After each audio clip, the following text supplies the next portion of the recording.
We didn't suffer. I know how them kids suffer. You know, like, you know, and people don't understand that I was on death row, finna get a needle in my arm because of rat, bro. Boosie has been through a lot with the system, and it seems like it's far from over. The rapper is back in prison, and new footage of him in jail just dropped, and he does not look good. According to fans, the system is really out to get him, and the details prove it. Let me break it down. From the block to federal court. Real. Recognized real, and when word hit the streets that Boosie Badazz, one of the realest to ever spit bars about that struggle life, had CPPED a federal plea that might send him upstate for 2 years. The whole hood felt that pain. Y'all got to understand, this whole situation started off as just another day in the life for the Baton Rouge legend. May 6, 2023, Boosie was out in San Diego, handling his business, shooting a music video, and getting ready to perform at the Phantom Lounge in the Gas Lamp Quarter. Just a regular money move. The type of hustle that keep the lights on and food on the table for his 9 kids. I guess, look, all the years, I've known you for like 20 years now, right? And I've never seen a gun around you. Right. I'm being honest. Right. This is not me in front of the camera. I've never seen a gun on the coffee table. I've never seen it tucked in. Nothing. Right. The response was some movie-type drama. That shows how deep the system willing to go when they want you. They called in a whole helicopter, an airborne law enforcement unit, to track the black Mercedes SUV Boosie was riding in, then pulled them over, claiming they ran a red light. When they ran down on the whip, they found 2 loaded pieces, a Glock and a Hellcat. Boosie tried to keep it solid for his security, saying one of the straps belonged to his mans, but the prosecutors wasn't hearing none of that. Here's where it gets even more federal. Prosecutors later revealed that Boosie had caught both burners in Georgia and flew with them to San Diego on a Delta flight that same day, which gave them that interstate commerce angle they needed to make it a federal case. At first, this looked like it was going to stay local. Boosie caught some state charges from the San Diego County District Attorney, possession of a piece by a prohibited person, carrying concealed in a vehicle, possession of ammunition by a prohibited person, and having an unregistered joint. The state case was dropped, and out of nowhere, the feds picked it up. Now, it was a state case. The feds came, picked it up. This federal pickup had Boosie's legal team heated from the jump. His attorney, Megan Blanco, came out swinging, saying the feds violated their own petite policy about not prosecuting the same offense twice. Attorney Damon Alamore kept it 100, suggesting that Boo's habit of speaking real on social media about the criminal justice system might have painted a target on his back. The whole federal case was built on some cold reality. Boosie's 2011 marijuana possession conviction made him a prohibited person under federal law, meaning he couldn't legally touch a burner. Now, think about how wild that is. A man catching a non-violent weed case over a decade ago, now facing 15 years in the federal pen for exercising what most folks consider a constitutional right to bear arms. The judge hit Boosie with a $100,000 bond.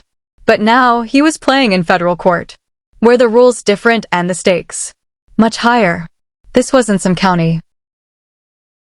They had a ruling in the Supreme Court that went in my favor, and the case got dropped by the judge. The case got dropped. The celebration was real and raw. Boosie got emotional outside the courthouse, telling reporters 909% of people thought I was going to prison, but God had a different plan. He celebrated by cutting off his ankle monitor and jumping in a pool at San Diego's Sequan Casino Resort, showing the world that real ones bounce back from adversity. But the feds wasn't done playing games. Less than 2 weeks later, U.S. Attorney They went appeal the Supreme Court ruling, and they won on the Supreme Court ruling. Now it was back again. A bigger panel of the Ninth Circuit came threw and overturned the Dewart ruling, saying the federal ban on felons having guns was constitutional after all. Just like that, Boo's brief taste of freedom got snatched away.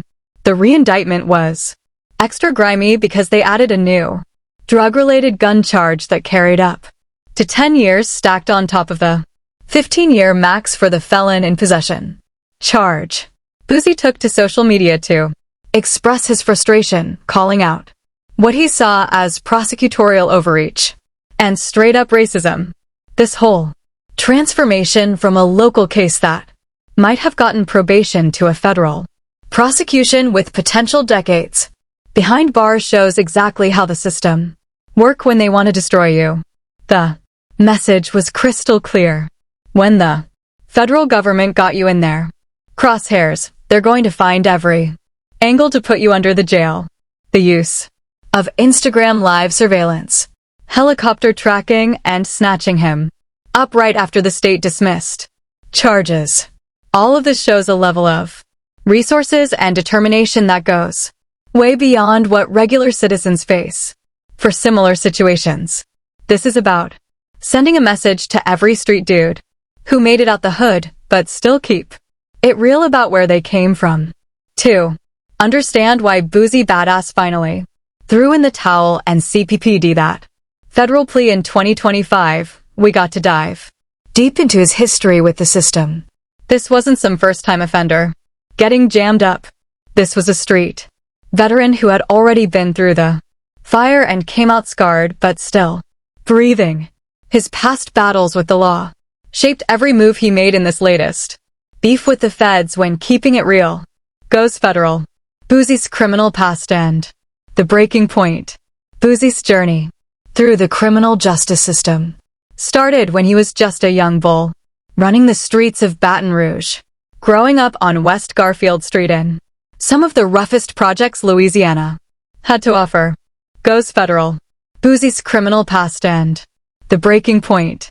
Boosie's journey through the criminal justice system started when he was just a young bull running the streets of Baton Rouge, growing up on West Garfield Street in. Offer you what? Principal. What's that? Principal to first degree murder. What does that mean? Principal mean like you had something to do with it. The prosecution's case was built on some shaky foundation. Their star witness was Michael Louding, who initially snitched on Boosie but then flipped his script, claiming the police coerced him with threats about the death penalty and putting his family in cages. They also pointed to Louding's tattoo of an AK-47 with "Yo Boosie, who's next?" that he got 2 weeks after the murder as some kind of smoking gun. Most foul of all, the prosecutors tried to use Boosie's own bars against him, citing lyrics from songs like 187 In and Body Bag that were. And what was the time that they were I offering? think it was like 15, but they were running concurrent, so I had like 5 left. You didn't take it though. But Boosie kept it solid and trusted his. Okay. How hard was that decision? Because It 5 wasn't years. hard at all. My lawyer already told me they was beat. Okay. My lawyer whooped, bro. It's whooped. I just gotta run it by you. This is whooped. Right. Because it actually went to a jury verdict. Yeah, And all 12 jurors said, not guilty. When that jury came back in May 2012, how did that feel? It was one of the best days of my life. the jury deliberated for about 35 minutes and found Boosie not guilty of first-degree murder. I mean, I got found guilty in 36 minutes. Not guilty in 36 minutes. Oh, that's an open and shut case. But even beating a murder rap couldn't save him from the other charges. While he was locked up, they hit him with additional charges for allegedly running a drug operation inside Louisiana's Angola prison, adding more time to his. How many times have you been told on? By someone you knew? Probably twice. Twice. Did either one of those lead to convictions? No. Thank God. Okay, so all my convictions are. Oh yes, it did. Yes, it did. but this is probably why it hits you a little bit deeper than everyone else. Yeah, You've but gotten told on that led. How long was the conviction? 8 years. The pain in his voice when he talks about snitches is real because My cousin was taken away. Life at 15 years old because someone corroborated. My uncle was taken away in the 80s. We didn't suffer. I know how them kids suffer. You know, and people don't understand that I was on death row, finna get a needle in my fucking arm because of rat. being on death row while fighting for your life changes a man forever. The financial cost. And I had to do parole on that conviction. 4 year, 5 year parole when I got out. When you look at where your career is right now, if you didn't have to sit down for 5.5 years, do you think you'd be farther along? Hell yeah. Be rich as Right, because you lost your house. I lost everything. You lost everything. I lost everything. I lost my house. I lost everything. I came back with nothing. This history explains everything about how Boosie approached the 2023 federal gun case.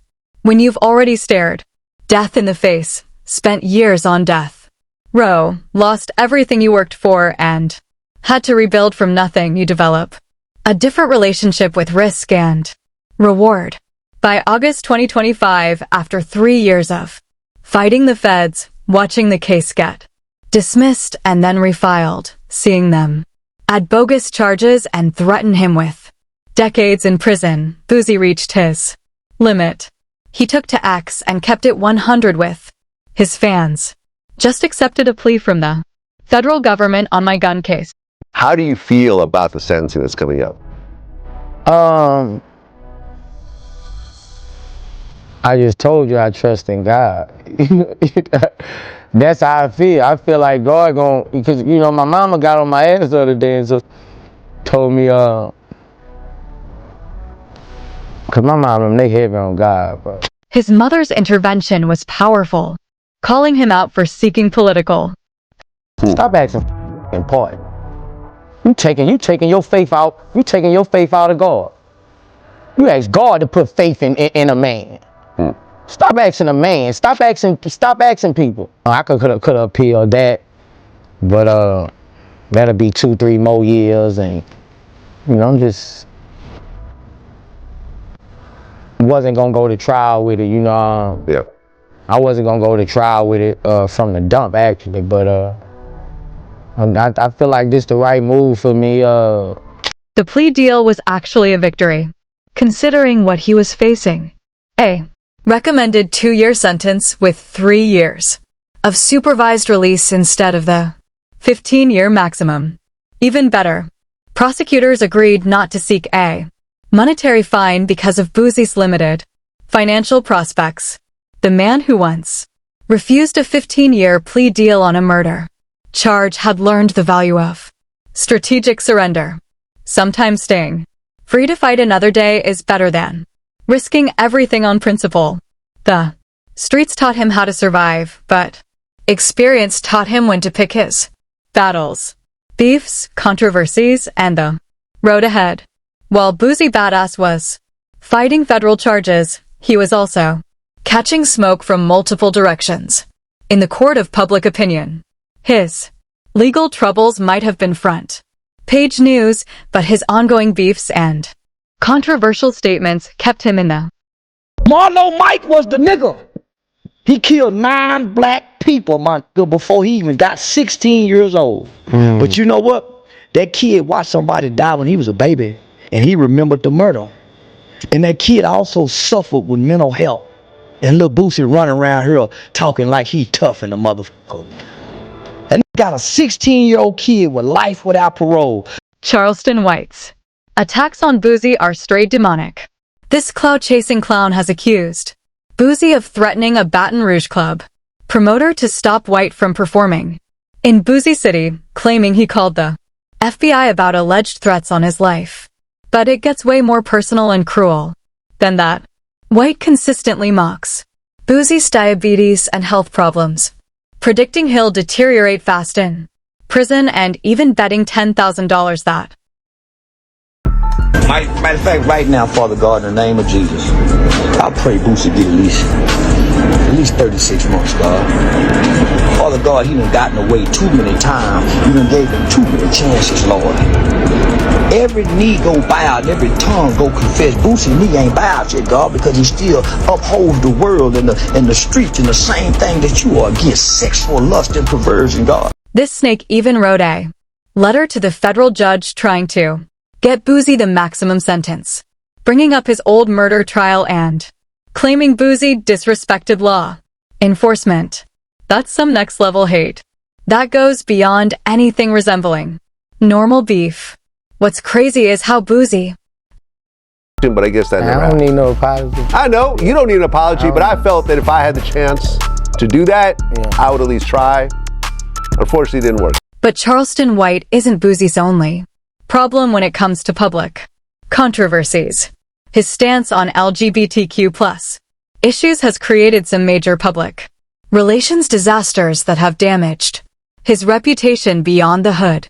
Back in February 2020, Boosie went off on Zia Wade, NBA star Dwayne Wade's transgender daughter, during an Instagram live session, telling Wade not to let his child transition. He was talking reckless about a child, which crossed major lines and had people calling him transphobic. In October 2021, he went even harder at Lil Nas X, telling the openly gay rapper to kill himself and dissing him for being open about his sexuality. That type of hate speech got him banned from multiple platforms and had the LGBTQ+ community ready for war. Most recently, in January 2024, Boosie caught heat for walking out of the Color Purple movie because it showed lesbian relationships, claiming he had to protect his daughters from seeing it. People called out the hypocrisy since his own music sexualizes women, loving women when it benefits his male fantasy. These controversies have had real consequences in the streets and in business. In March 2025, Planet Fitness banned Boosie from their gyms because of his transphobic comments about Zia Wade, showing that his words have cost him money and access. The most painful part is how this affects his own family. His daughter, Poison Ivy, came out as lesbian in 2023, and Boosie publicly said on Vlad TV that her sexuality wasn't accepted in their Southern Baptist family. Imagine being rejected by your own pops for being who you are. That's some deep trauma right there. But despite all the controversies, or maybe because of them, Boosie has maintained a loyal fan base that respects his authenticity. In a world where rappers switch up for mainstream acceptance, Boosie has stayed true to his beliefs. I don't know. It's up to the judge to give me credit for my anger monitor. Exactly. It's up to the judge to give me credit for my anger monitor. Exactly. It's up to the judge to give me credit for my anger monitor. If Boosie does have to do that, his career blueprint is already written. When he came home in 2014 after doing 5 years, he signed with Atlantic Records and dropped Touchdown to Cause Hell 2015, which debuted at number 3 on the Billboard 200. That album proved that prison couldn't kill his fan base's loyalty. His recent album, Words of a Real One, August 2025, shows he's still creatively sharp, even while fighting federal charges. The streets been eating off that project, and it positions him perfectly for whatever comes next. The hip-hop community has been showing love throughout this whole ordeal. Fans on social media have been flooding his posts with support. Stay strong, Boosie, and we got you, showing that real recognized real. And they got people from the feds calling me, blowing me up right now, bro, everywhere, bro. When you coming up here? We just heard the news. Man, shit, I ain't even in jail, dog. Need a cellmate? Where do I sign up? I got a bag waiting on you. You straight. You straight. Even his enemies respect his street credibility. Federal inmates already trying to recruit him before he even gets sentenced. That's the type of reputation that follows real ones.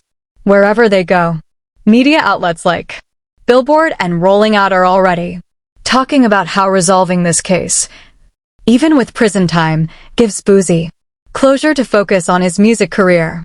After his release, the uncertainty of fighting federal charges was probably more damaging to his career than actually doing the time will be. Whatever happens on November 21st, Boosie has already cemented his legacy as one of the realest to ever do it. From the projects of Baton Rouge to federal court in San Diego, he's never switched up or compromised his authenticity for anyone or anything. The streets made him. The system tried to break him, but he's still standing. The next chapter gets written on November 21st, 2025 when Judge Kathy Bino decides his fate. But regardless of whether he gets the recommended 2 years, catches a break with probation, or gets hit with something harder, Boosie Badazz has already proven that real ones survive whatever the system throws at them. His story is bigger than just one federal gun case. It's about how a young brother from the projects turned pain into profit, street knowledge into chart success, and never forgot where he came from, even when it cost him everything. Whether he's home or behind bars, the influence of that Baton Rouge realness will continue to inspire the next generation of artists who refuse to compromise their truth for mainstream acceptance. The game needs more soldiers like Boosie, rappers who keep it 100, regardless of the consequences. As he faces whatever comes next, one thing is certain: the streets will always respect authenticity over everything else.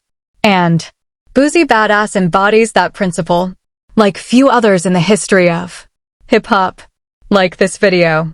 Don't forget to explore more similar content through the suggested cards on your screen.